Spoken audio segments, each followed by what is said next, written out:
तुनिशा शर्मा मामले में इस वक्त एक बड़ा एंगल जुड़ गया है। जी हां, प्रत्यूषा बैनर्जी उनके साथ भी सेम हादसा हुआ था। उन्होंने भी लव के एंगल में, प्यार के चक्कर में, प्यार में धोखा मिलने की वजह से इस तरह का बड़ा कदम उठा लिया था। और अब उनके पापा सामने आए हैं और सामने आकर उन्होंने न सिर्फ तुनिशा केस पर एक बड़ी राय दी है बल्कि बहुत कुछ कहा है। प्रत्यूषा बैनर्जी के पापा सामने आए हैं और इस पूरे एंगल को सुशांत सिंह राजपूत से भी जोड़ा गया है। किस पूरे एंगल को? तुनिशा एंगल को। Well, hello guys and welcome to फीफा फूज। मैं हूं ज्योति नाहक।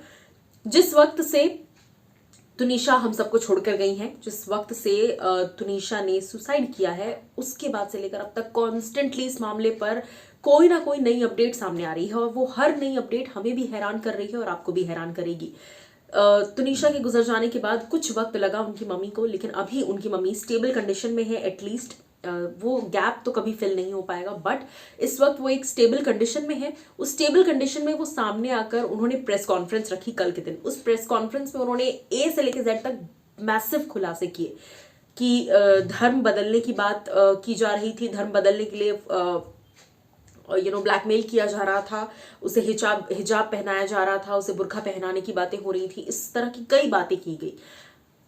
उसके बाद साथ साथ उन्होंने ये भी कहा कि शीजान ने मेरी बेटी को न सिर्फ धोखा दिया बल्कि उसने मेरी बेटी का इस्तेमाल किया, शादी के वादे किए, उसे अपनी फैमिली में पूरी तरह से इन्वॉल्व किया। जब मेरी बेटी ने उससे सवाल किया रंगे हाथों पकड़ने के बाद कि धोखा क्यों दिया, तो उसके बाद शीजान ने तुनिशा को थप्पड़ मारा। इस तरह के कई सारे अपडेट्स जो है वो एक एक करके खुल रहे हैं, सामने आ रहे हैं। शीजान की लाइफ में एक सीक्रेट गर्लफ्रेंड भी है जिसके साथ मौत के तुरंत बाद, तुनिशा के मौत के तुरंत बाद उन्होंने 2 घंटे तक बातचीत की। तो क्या ये एक मर्डर एंगल हो सकता है? क्योंकि जो लड़की 1 घंटे पहले कॉल पर बात कर ये कह रही है कि मामा मैं क्रिसमस के लिए, यानी कि कल, जस्ट कल की बात हो रही है, 24 को तुनिशा ने ये किया है, 25 को क्रिसमस था, कि मामा मैं क्रिसमस के लिए यहाँ जाना चाहती हूँ, क्रिसमस के लिए वहां जाना चाहती हूँ। और ऐसे में 1 घंटे बाद वो लड़की कैसे ऐसे कदम उठा सकती है? तो ये अपने आप में एक टफ सिचुएशन इस वक्त बन रही है। इन सभी चीजों पर प्रत्यूषा बैनर्जी के पिता सामने आए हैं। जी हाँ, प्रत्यूषा बैनर्जी के पिता ने सबसे पहले तो सहानुभूति जताई है, क्योंकि सेम सिचुएशन में कई सालों पहले वो थे। मैं आपको बता दूं, प्रत्यूषा के पिता कहते हैं, जब मैंने ये खबर पढ़ी तुनिशा के बारे में, मुझे बहुत बुरा लगा। मैं उसी दर्द से दोबारा गुजरा, जो पुराने घाव मेरे थे वो दोबारा ताजा हुए। मैं जान सकता हूं, मैं समझ सकता हूं कि उनकी मम्मी की हालत इस वक्त कैसी होगी। आगे वो कहते हैं, to be honest, as much as I can understand Tunisha's death, it seems like a murder to मी।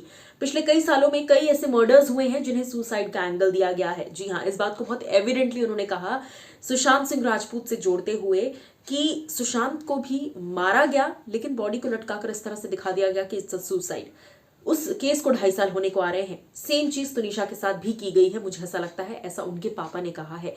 उनके पापा ने क्लियरली इस बात पर ठप्पा लगाया कि तुनिशा को भी मारा गया है लेकिन उसकी बॉडी को लटका दिया गया, ये दिखाने के लिए कि उन्होंने सुसाइड किया है। जिस लड़की ने 1 घंटे पहले अपनी फ्यूचर प्लान्स बताए हों, वो कैसे ऐसा मैसिव डिसीजन ले सकती हैं? तो क्लियरली ये जो सवाल है, अब ये और ज्यादा सुशांत सिंह राजपूत के इर्द गिर्द भी सर्कुलेट कर रहे हैं। आप लोग इस पर क्या सोचते हैं? आप लोग हमें जरूर बताइएगा। उसी के साथ साथ मैं आपको ये भी बता दूं कि जैसा मैंने कहा कि तुनिशा केस में उनके पापा ने ये भी कहा है कि something similar happened with Sushant Singh Rajput. When I was talking to my wife, हम दोनों को ऐसा लगा कि एक 20 साल की लड़की इतना सीरियस होकर सुसाइड नहीं कर सकती, या फिर एक 20 साल की लड़की ऐसा कर ही नहीं सकती। This is 110% a murder. हम दोनों को ऐसा लगता है कि एक मर्डर है जिसे सुसाइड दिखाया जा रहा है, जिसे सुसाइड की तरह पेश किया जा रहा है, बट अल्टीमेटली ये है एक मर्डर।